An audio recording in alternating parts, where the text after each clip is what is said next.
Kuya TJ! Kumusta? Han, si Grace, nakatrabaho ko siya Yeah. Yep, of course, Grace. Sunduin ko lang si Dad sa taas. Grace. Sige po. Sige, Han.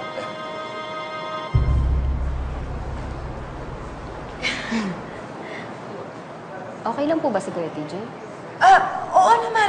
Okay lang siya. Ikaw, kamusta ka na? Tignan mo, ang big time mo naman.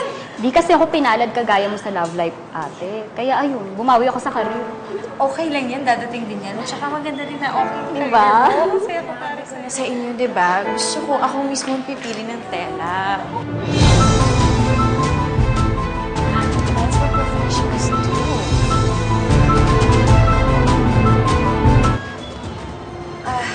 Grace, sandali na lang. Pasensya. Check out this one, please. Irene!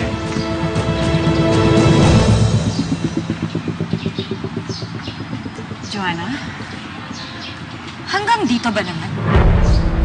Excuse me?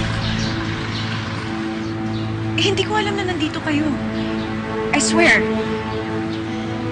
Coincidence. So coincidence ulit. Ganon. Teka lang ha, ano bang pinapalabas mo? Nagbabakasyon lang kami dito eh. Hey, if you don't stop, pwede ka naming ireklamo for harassment.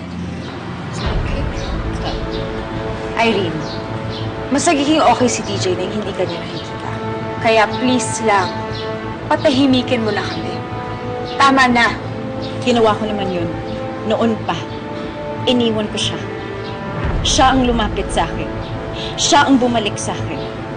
Siguro naman by this time naiintindihan mo, nangyayari lang yun dahil sa sakit mo. Dahil may Alzheimer siya. Kaya please, huwag mo nang ipaniwala sa utak mo na mahal ka pa rin ng asawa mo dahil hindi ka na mahal. Okay, this is pointless. Tara na. Irene,